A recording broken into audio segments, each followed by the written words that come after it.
What's up, everyone? Welcome to Check Me. So we're covering pretty much the NIL, NCAA moving towards implementing new rules for the NIL.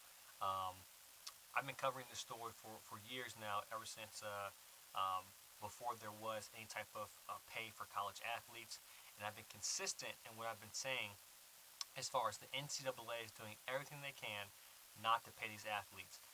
We see that they can get sponsors, they can get endorsements, but the NCAA is still not paying the athletes, and now they're trying to control the situation around how the athletes get paid. Now, I do agree with it because there's a lot of things that are implemented.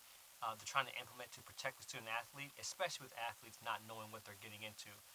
So essentially, the proposal could be adopted since as early as January at the NCAA convention. So thinking of going to the new year, these new proposals for the NIL could be adopted as early as January. So what is actually in this NIL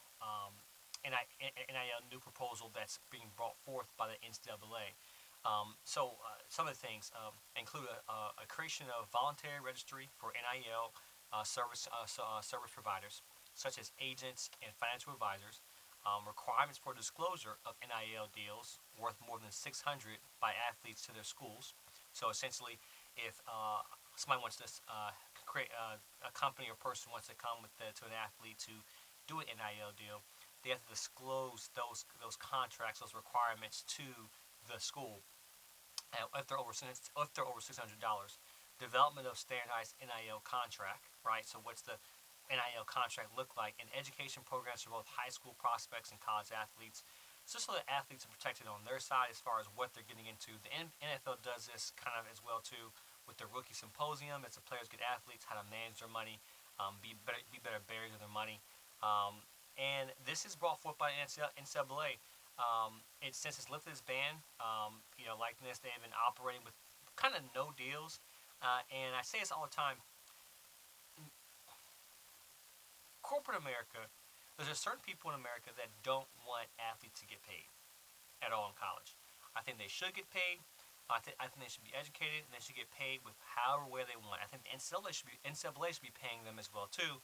The reason why the NCAA is suffocating is because they're not paying these athletes, especially when some of these major sports, these major athletes are bringing in money to the complete endowment of the school consistently on a daily basis. Um, this has been a push as far as college sports leaders to say, hey, this needs to be worked out. I like the idea of protecting the athletes, but essentially, what is going into this package is going to be several things we have to take a look at. Like I said, um, a voluntary list of NFL service providers, such as agents and financial advisors. So in the NFL, the NFL, you have to if you want to work out your own dealing or have somebody work out your own dealing, they have to be they have to file themselves to be an agent with the NFL so they can do any type of contracts. So a voluntary registry for NIL service providers such as agents and financial advisors, basically saying, hey, look, I'm volunteer. Somebody says I'm going to volunteer my time to educate and or represent these players pro bono, right? Because it says voluntarily.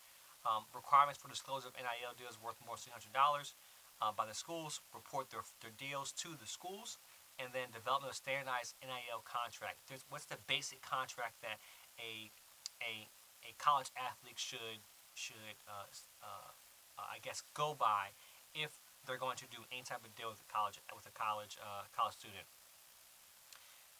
Can they control it? Essentially, no. But that's the goal. And then education programs for both high school and prospects for college athletes. So a lot of protect the athletes, saying you still can do it, but let's get some transparency on what's going on with this NIL deals. They're going to vote on it tomorrow. We're going to see what happens. That's once again the NCAA is doing everything they can not to pay the athletes and leaving it to the people. But this is one thing that I think will help college athletes, protect the college athletes as well as educate them, and provide more transparency on the NIL deals. Um, One of the major things is to do is to kind of major thing is going to do is make the recruiting a little bit more fair. I'll put it fair, as opposed to we're hearing players are getting promised XYZ by certain partners and certain companies to go to that school and play football, and the players aren't chasing the money. They're chasing the football, the career. They're chasing the money. I'm gonna say this: NIL deals don't matter. If you're performing well, you'll get the deal, no matter where you're at. If you're not performing well, then you're not gonna get an NIL deal. Look at the quarterback DJ at Clemson. He was all over NIL deals, Dr. Pepper and everything. And then now what is he doing? So if you perform well, for student athletes, if you perform well, the money will come with NIL deals. So go to where you can perform. Don't chase the money. If you don't fit the scheme, think about okay, does the scheme work? Okay, well I perform well. Let me don't think about the instant money. And the transfer portal, we're gonna see half these guys in the transfer portal anyway, with the entitlement that we have today in our society.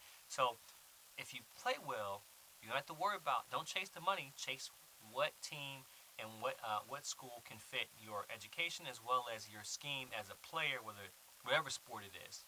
So we'll see what happens tomorrow.